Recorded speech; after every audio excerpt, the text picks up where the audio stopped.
So we were doing the topic factors influencing development. उसी में उसका एक पार्ट था चाइल्ड रियरिंग प्रैक्टिसेस, मतलब बच्चे को पालने के तरीके। उसका दूसरा नाम हम क्या बोल सकते हैं? Parenting style. पेरेंटिंग मतलब इसी को हम पेरेंटिंग स्टाइल को डिटेल में करेंगे। इसके टाइप्स होते हैं डिफरेंट डिफरेंट, वो आज हम करेंगे। ठीक है, तो पेरेंटिंग स्टाइल का मतलब क्या है और हम क्यों पढ़ रहे हैं इसको पेडागोजी में? Because this is very important. अब स्कूल में बच्चा जा रहा है, उससे पहले तो उसके 3-4 साल घर पे ही है और उसके बाद भी उसका बहुत मोस्ट ऑफ द टाइम घर पे जाता है। तो parenting is very important for a child's growth and development. तो पेरेंटिंग के कुछ स्टाइल्स हैं जो क्लासीफाई किए गए हैं, कैटेगराइज किए गए हैं। तो बेसिकली तो 4 टाइप्स हैं जिसको हम पान के नाम से याद रख सकते हैं, पान। ठीक है, और पेरेंटिंग स्टाइल मतलब होता क्या है पेरेंटिंग स्टाइल का मतलब क्या हुआ? देखो, केयर और कंट्रोल। बोलते हैं ना, बच्चे को प्यार भी दो और उसका थोड़ा कंट्रोल भी रखो। इसी के बैलेंस को क्या बोलते हैं हम? Parenting style. ठीक है, मतलब ये दोनों कैसे दिए जा रहे हैं? बैलेंस में दिए जा रहे हैं या अनबैलेंस्ड वे में दिए जा रहे हैं? तो ये डिफाइन करेगा बच्चे की कि वो कैसा बनेगा। केयर और कंट्रोल कितना बैलेंस में है। ठीक है, तो पान के नाम से है ये 4 टाइप्स इसके। तो फर्स्ट वन इज अथॉरिटेटिव। ठीक है, पान का मैं मतलब बता दूं आपको। P for permissive, A for authoritative, A for authoritarian और एन फॉर नेग्लेक्टफुल। ठीक है, तो हम फर्स्ट कर रहे हैं इसमें अथॉरिटेटिव। अथॉरिटेटिव पेरेंटिंग क्या होती है? अथॉरिटेटिव पेरेंटिंग होती है, इसका सेकंड नेम होता है डेमोक्रेटिक पेरेंटिंग। ठीक है, डेमोक्रेटिक का मतलब तो आप सब जानते होंगे। डेमोक्रेसी में क्या होता है? राइट्स होते हैं सबके पास, और उससे भी एक अच्छी चीज़ क्या होती है? डिस्कशंस होती हैं। कोई भी जैसे डिक्टेटरशिप होती है, एक तानाशाही, उसमें जो ऊपर बैठा है वो क्या करेगा? सोलो डिसीजन लेगा विदाउट एनी डिस्कशन। लेकिन डेमोक्रेसी का यही तो मतलब है कि जो हमने जिसको इलेक्ट करके भेजा है वो एक डिस्कशन के उस पर क्या करेंगे? कोई भी लॉ एंड ऑर्डर को एस्टेब्लिश करेंगे। तो डेमोक्रेसी का मतलब यही है, डिस्कशन। ठीक है, तो अथॉरिटेटिव पेरेंटिंग, क्योंकि इसका दूसरा नाम डेमोक्रेटिक पेरेंटिंग भी है, तो इसमें आप खुद बताओ क्या होएगा। अब मैंने आपको बताया था 2 फैक्टर्स को कंसिडर करके हम करेंगे। केयर कितनी है, कंट्रोल कितना है, मतलब इनका कितना बैलेंस है आपस में, वही बताएगा कि पेरेंटिंग कैसी हो रही है। अब बताओ, मैं बोलती हूँ अथॉरिटेटिव पेरेंटिंग में क्या है? हाई केयर है और हाई कंट्रोल है। समझे? मतलब केयर भी अच्छी दी जा रही है बच्चों को, वो भी वेरी इंपॉर्टेंट है उसके इमोशनल डेवलपमेंट के लिए। और हाई कंट्रोल भी है, उसके डिसिप्लिन के लिए कंट्रोल भी ज़रूरी है। बच्चा छोटा है, उसको नहीं पता क्या गलत है क्या सही, तो उसके मोरल डेवलपमेंट के लिए आपको क्या करना पड़ेगा?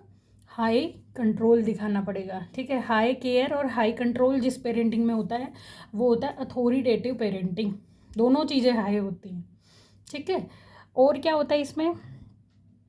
सबसे बड़ी बात इसमें ना तो चाइल्ड सेंटर्ड होती है ना पेरेंट सेंटर्ड होती। क्या मतलब हुआ इस बात का? कि ना तो सोलो पेरेंट इसमें डोमिनेट करते ना बच्चा। दोनों का क्या होता है? एक डिस्कशन होता है, parent child together solve the problem या टुगेदर डिस्कस। वो कोई भी बात होगी उसको एक डिस्कशन होगा, उस पर फिर एक कंक्लूजन निकलेगा और फिर वही चीज़ फॉलो की जाएगी। ठीक है, और इसको बेस्ट स्टाइल भी माना गया है। क्या होता है इसमें? Set clear rules and expectations. देखो, बच्चे माँ बाप के क्या करते हैं? वो बच्चे को अच्छा बुरा जो भी होता है, प्रोज एंड कॉन्स दोनों चीज़ें बता देंगे कि भाई देख, ये करेगा तो इसका ये वो आएगा रिजल्ट, और ऐसा करेगा तो इसका ये आएगा। ठीक है, और ये गलत है ये सही, वो बच्चे को अच्छे से बताते हैं, मतलब एक क्लियर रूल्स को सेट कर देते हैं और उसी हिसाब से एक्सपेक्टेशंस होती हैं। ना तो वो बच्चे पे अपने आप को थोपते, बच्चे को बिठा के बैठ के उस चीज़ पे डिस्कशन होती है, वाद विवाद होता है, डिबेट होता है, बच्चा अपने पॉइंट्स रखेगा, पेरेंट्स अपने पॉइंट्स रखेंगे। ठीक है, वो उनका एक्सपीरियंस है लाइफ का। तो ये होती है अथॉरिटेटिव पेरेंटिंग। डेमोक्रेटिक होती है, तो ये बेस्ट स्टाइल माना गया है क्योंकि ये पेरेंट चाइल्ड दोनों को सेंटर में रख के होता है, ये नहीं कि कोई भी एक डोमिनेट कर रहा है। तो ये था authoritative parenting. Now the next type is authoritarian parents. ठीक है, इसका दूसरा नाम क्या है? डिसिप्लिनेरियन। डिसिप्लिन का नाम तो पता होगा, डिसिप्लिन मतलब अनुशासन, तो अनुशासन मतलब डिसिप्लिनेरियन, अथॉरिटेरियन। यहाँ पे क्या होता है, बहुत ज़्यादा डिसिप्लिन रखते हैं पेरेंट्स, इतना डिसिप्लिन कि मतलब केयर तो कम होती है लेकिन कंट्रोल ज़्यादा होता है। ठीक है, बच्चे की केयर उतनी नहीं होती लेकिन उनको अपनी उस साख जो बोलते हैं उससे मतलब होता है कि ये है तो ये है, मतलब माई वे और हाईवे वाली चीज़ होती है कि मैंने जो बोल दिया वही होगा, बस कंट्रोल बहुत हाई होता है। ठीक है, तो ये एक ऐसी पेरेंटिंग है पेरेंट्स ड्रीवन, मतलब इसमें पेरेंट्स क्या है सेंटर में है और बहुत स्ट्रिक्ट रूल्स वो करते हैं वो, और उसके लिए अगर ना फॉलो हो रूल्स तो वो पनिशमेंट भी कड़ी देते हैं बच्चों को। ठीक है, Hitler type parents, authoritarian parents. ठीक है, इनका एक और नाम हम बोल सकते हैं हेलीकॉप्टर पेरेंट्स। मतलब कैसे, हेलीकॉप्टर पेरेंट्स का मतलब क्या हुआ, हेलीकॉप्टर पेरेंट्स का मतलब ये है कि सिर्फ हमारी ही चलेगी। ठीक है, हर चीज़ में इतना डिसिप्लिन, हर चीज़ में। ठीक है, एग्जाम्पल आप देख लो, जैसे कभी खुशी कभी गम में जो अमिताभ बच्चन है, शाहरुख खान को मतलब उन्होंने उस चीज़ को मानने से ही, मतलब डिस्कशन छोड़ो डिबेट, उन्होंने उस चीज़ को ना मतलब ना, वही बात है वो पुष्पा वाला डायलॉग की अपन झुकेगा नहीं साला तो वो वाली चीज़ है यहाँ पे। अथॉरिटेरियन जो पेरेंट्स हैं वो सुनते नहीं, सिर्फ कंट्रोल आई होता है, केयरलेस होती है। तो भाई ये भी इतनी अच्छी चीज़ नहीं है, कोई केयर भी चाहिए बच्चे को। ठीक है, फिर इसके बाद आता है next type which is permissive parenting, या इसका दूसरा नाम है इंडल्जेंट पेरेंटिंग। ये बहुत खतरनाक पेरेंटिंग है, बहुत खतरनाक। इंडल्जेंट का मतलब समझते हो, कि इतना मनोहर हो जाना अपने बच्चे को लेके, उसी में घुसा रहना, बस बच्चा बच्चा मेरी जान, मतलब बच्चा ही उसकी मतलब सब कुछ है, बच्चे ने जो बोल दिया वो डन है जी, बस बच्चा चाहे वो कुछ भी बोल दे वो जी बिल्कुल एक्सेप्ट है। ठीक है, तो इसमें क्या होता है, केयर बहुत ज़्यादा होती है और कंट्रोल जीरो होता है, धृतराष्ट्र टाइप। धृतराष्ट्र ने देखा ना क्या किया, वो कितने आसक्त थे। इंडल्जेंट का मतलब होता है आसक्त होना किसी चीज़ के लिए, तो वो इतने आसक्त था अपने बेटे के लिए कि उसने अपना पूरा वंश मिटवा दिया। ठीक है, उसकी गलत सही चीज़ कुछ देखी नहीं, बस केयर थी, कंट्रोल जीरो था, उसको कुछ बताया नहीं, वो इतना अपने बेटे के मोह में था कि सब खत्म करवा दिया। तो वो ऐसे पेरेंट्स होते हैं जिनको हम परमिसिव पेरेंट बोलते हैं या फिर इंडल्जेंट पेरेंट्स। तो ये चाइल्ड ड्रिवन होता है, मैंने एग्जांपल दे दिया, आई थिंक बहुत अच्छे से समझ आ गया होगा।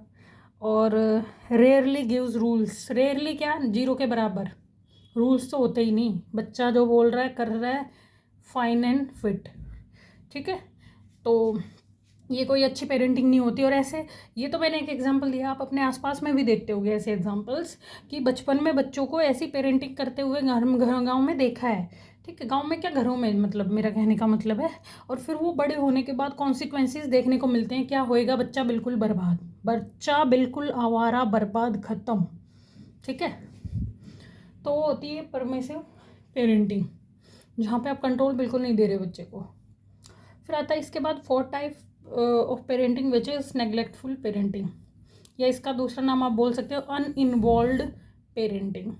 ठीक है, अनइन्वॉल्व्ड मतलब वो पैसे वाले बाप वो नहीं होते हैं, अमीर लोग जिनके पास टाइम ही नहीं है, तो नैनी वगैरह ही बच्चों का सब कर रही हैं छोटे से बचपन से ही लेके।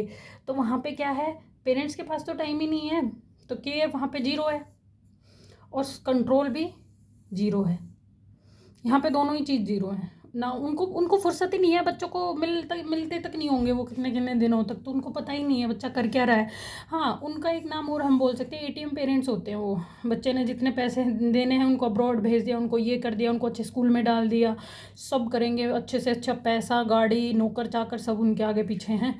तो उस टाइप के बच्चे फिर ब्रैट किड्स टाइप, मतलब बिगड़ेल बच्चे बनते हैं, अमीर बाप के बिगड़ी हुई औलाद टाइप नहीं बोलते हम, क्योंकि ना तो उनको बचपन में केयर मिली ना कंट्रोल मिला। जैसे वो एक एनिमल मूवी आई थी, उसमें रणवीर कपूर वाला काम आपने देखा होगा। ठीक है, तो वो बच्चे भी तैश नैश मचाएंगे बड़े होके फिर।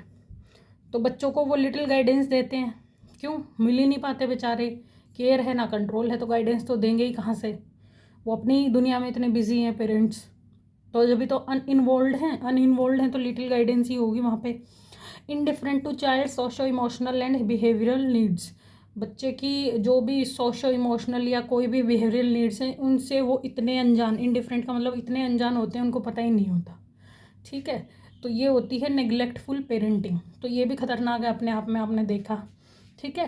तो इन सब में ओवरऑल आपने पेरेंटिंग देखी, आपने फील भी किया होगा। अब खुद से रियलाइज़ करना आपको कौन सी पेरेंटिंग मिली है और फिर सोचना, ठीक है। और इनमें से बेस्ट होती है अथॉरिटेटिव पेरेंटिंग, जिसमें कंट्रोल और केयर दोनों बैलेंस्ड होते हैं, दोनों अच्छे होते हैं, ठीक है। फिर एक क्वेश्चन आता है आपका इसी से related, parents should provide direction and guidance in rational and objective way comes under which parenting style.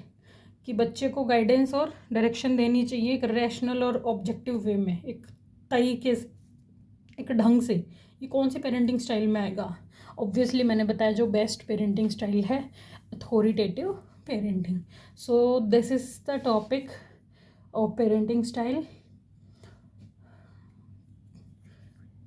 Now bye bye, take care, God bless.